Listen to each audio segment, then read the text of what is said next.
The Spanish Armada took place in 1588.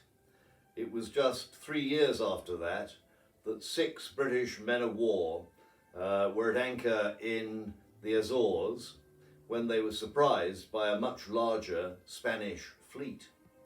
This is the story of that encounter. The poem is entitled The Revenge by Alfred Lord Tennyson.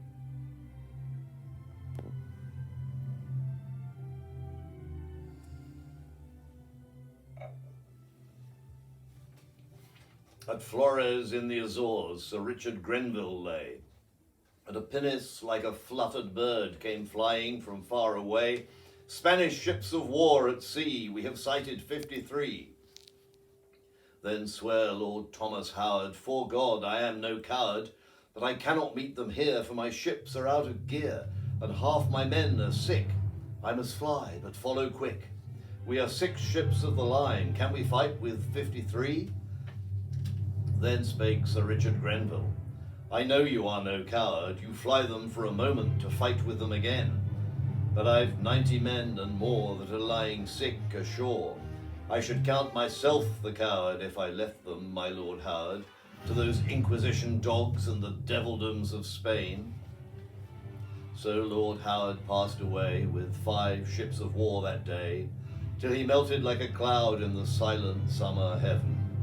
But Sir Richard bore in hand all his sick men from the land, very carefully and slow, men of Bideford in Devon, and we laid them on the ballast down below.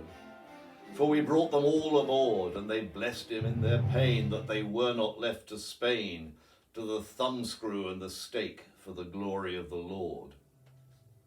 He had only 100 seamen to work the ship and to fight, and he sailed away from Flores till the Spaniard came in sight, with his huge sea castles heaving upon the weather bow. Shall we fight or shall we fly? Good Sir Richard, tell us now, for to fight is but to die. There'll be little of us left by the time this sun be set. And Sir Richard said again, We be all good English men, let us bang these dogs of Seville, the children of the devil, for I never turn my back on Don or devil yet. Sir Richard spoke and he laughed, and we roared a hurrah, and so the little Revenge ran on, sheer into the heart of the foe, with 100 fighters on her deck and her 90 sick below. For half of their fleet to the right and half to the left were seen, and the little Revenge ran on through the long sea lane between. Thousands of their soldiers looked down from their decks and laughed. Thousands of their seamen made mock of the mad little craft, running on, till delayed by their mountain-like San Felipe, that of 1,500 tons, and upshadowing high above us with her yawning tiers of guns, took the breath from our sails, and we stayed. And while now the great San Felipe hung above us like a cloud, whence the thunderbolt would fall long and loud, 4 galleons drew away from the Spanish fleet that day, and 2 upon the larboard and 2 on the starboard lay, and the battle thunder broke from them all. But anon the great San Felipe, she bethought herself and went, having that within her womb which had left her ill content. And the rest they came aboard us, and they fought us hand to hand, for 12 times they came with their pipes and their musketeers, and 12 times we shook 'em off as a dog that shakes its ears when he leaps from the water to the land. And the sun went down and the stars came out far over the summer seas, but never a moment ceased the fight of the 1 and the 53. Ship after ship the whole night long their high-built galleons came, ship after ship the whole night long with their battle thunder and flame.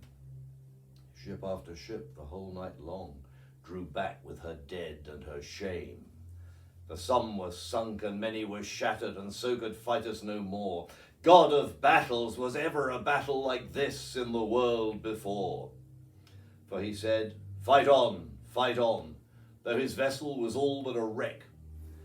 And it chanced that when half of the short summer night was gone, with a grisly wound to be dressed he had left the deck, but a bullet struck him that was dressing it, suddenly dead, and himself he was wounded again in the side and the head.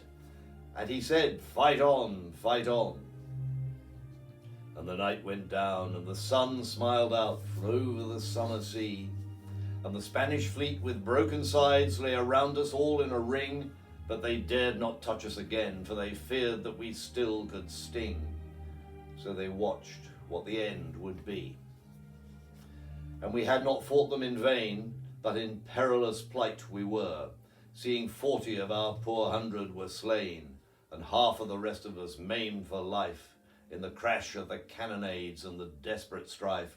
And the sick men down in the hold were most of them stark and cold, and the pikes were all broken or bent, and the powder was all of it spent, and the masts and the rigging were lying over the side. But Sir Richard cried in his English pride, we have fought such a fight for a day and a night as may never be fought again. We have won great glory, my men. And a day, less or more, at sea or ashore, we die, does it matter when? Sink me the ship, master gunner, sink her, split her in twain. Fall into the hands of God, not into the hands of Spain. And the gunner said, aye, aye. But the seaman made reply, we have children, we have wives, and the Lord hath spared our lives. We will make the Spaniard promise, if we yield, to let us go. We shall live to fight again and to strike another blow. And the lion lay there dying, and they yielded to the foe.